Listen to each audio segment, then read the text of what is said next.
Hello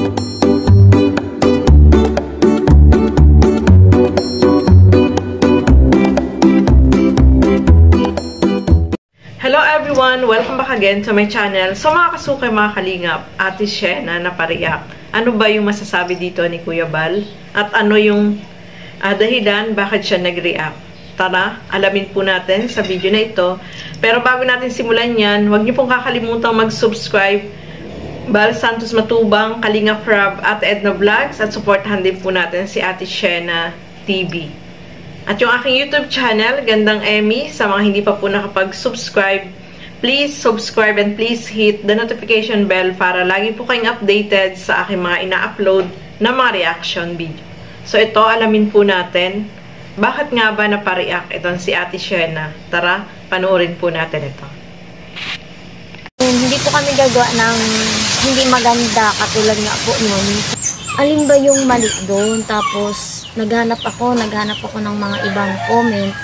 Tapos nakita ko na, Ate Shena, wala pang 24 hours, nag-upload ka na. Sabi ko siguro, yun yung mali doon kasi wala pang 24 hours. Pero alam niyo po na hindi namin alam na hindi po pala pwedeng mag-upload kapag wala pang 24 hours.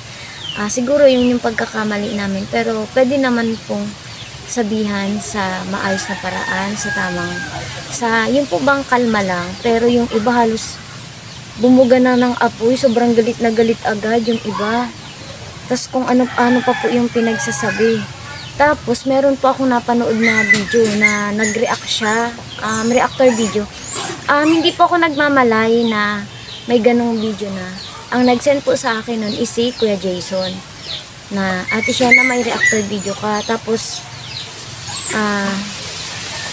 pinindot ko siya, then pinanood ko, tapos grabe yung mga pinagsasabi niya, below the belt na po, halos pambabastos na yun. Pero okay lang kung yun yung gusto niya, kung yun yung kailangan, yung panindigan niya, okay lang.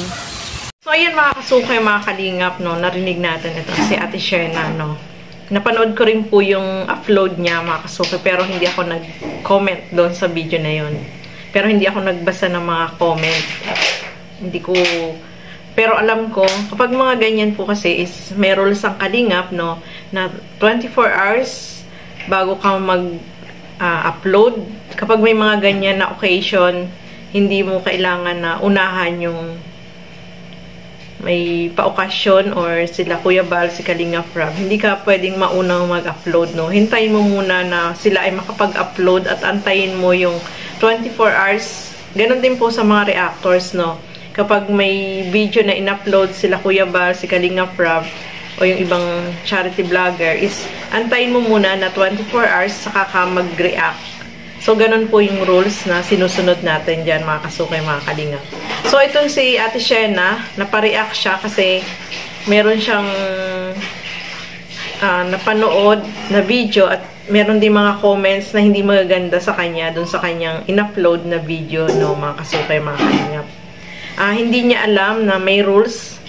Alam naman natin si Ate Shena, yung magkakapatid sila Bombay, ay beneficiary ng kalingap, no. So sila, yung pinagkakakitaan ni Ate Shena is pagbablog.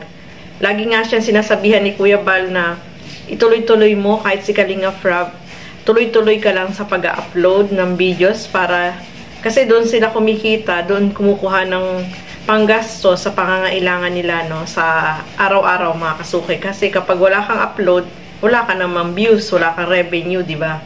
So itong nangyaring ito, mga kasukay, mga kalingap, inamin naman ni Ate Shena na nagkamali siya, hindi niya alam na may rules na ganyan na after 24 hours, saka ka palang pwede mag-upload. At ang ginawa niya is, nag-contact siya kay Kalingap Rob, sinabi niya na nag-upload siya, pero sinabihan siya na wag na lang i-delete, no. So, alam na niya, syempre ngayon, alam na niya na 24 hours bago ka mag-upload. So, masusunod na niya yon, mga kasukay, mga kalingap, no. Kasi hindi niya alam na may rules na ganyan, kaya sana, yung mga nag-reaction, nag-grabe. Sobra yung pambalahura na ginawa nung nag-reaction kay Ate Shena is sana, inalam niya muna, no. Ang pangit ng mga salita kasi napanood na ano ko din, no, na panood ko din. Hindi maganda yung mga sinabi niya doon. No? Parang sobrang laki ng kasalanan ni Ate Shena, mga kasukay, mga kalingap.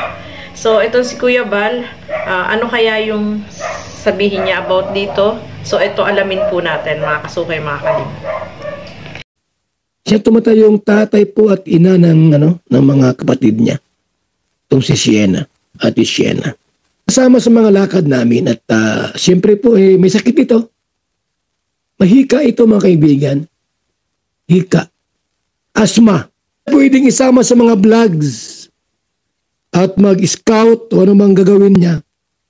Siya ay para lamang ang content niya po ay pang sarili. Halimbawa, sa bahay nila, nagluluto, naglalaba, ganun lang. Ilang content niya, si Bombay. Parang lang, family content. Ang content ni Sheena po ay family content lang. Para lang po magkaroon ng income, kahit paano, may kita na 5,000, 10,000 a month, malaking bagay na yun sa kanila. Ano po? Ito pong si Ate Sheena po. Bihira siyang sumama sa mga ganyang okasyon. Halimbawa yung birthday, bihira po yan. Walang alam ito sa mga rules, guidelines ng Team Kalingap. Walang alam yan. Hindi man kasama yan sa Arang sa exempted sa mga gayan. Gawa ng nga lang. Hindi siya charity vlogger. Hindi siya charity vlogger. Ginawa ng channel para lang po sa pangsariling content. Para makatulong po sa pamilya niya. Pagkain, gano'n lang po yan. So, ayan mga kasukay, mga kalingap, narinig natin si Kuya Bal, no? Si Kuya Bal pa nga yung nagpupush dito kay Ate Shena na kailangan mag-upload siya palagi, no? Mas maganda everyday. Kasi kapag every 2 days, mas maganda talaga everyday. Para mas malaki yung income at yung revenue dito sa YouTube, no? So, pansarili lang po yung ginagawang pagbablog ni Ate Shena, no? Beneficiary siya ng Kalingap, vlogger, pero naman, yung pang lang, sa family lang nila, hindi naman po siya charity vlogger, mga kasukay, mga Kalingap. So, sabi nga ni Kuya Bal, si Ate Shena ay exempted dun sa rules ng Kalingap, no? Hindi siya kasama. Pero, sabi nga ni Ate Shena, dahil alam niya na may rules na ganyan, susundin niya, mga kasukay, mga Kalingap. So, naiintindihan ni Kuya Bal yung kalagayan ni Ate Shena kasi siya yung tumulong po dyan kila Ate Shena, siya yung nagpagawa ng bahay. Alam naman natin yung sitwasyon nila, no? So, sana, yung mga nagbabas, yung mga hindi magaganda yung sinabi is huwag na lang tayo magsalita ng mga gano'n, no? Yung balahurain yung isang tao na hindi mo naman kilala. So, hindi maganda yung mga sinabi sa kanya, no? Nag-reaction sa kanya at walang alam, hindi niya kilala si Ate Shena, no? Mga kasukay, mga Kalingap.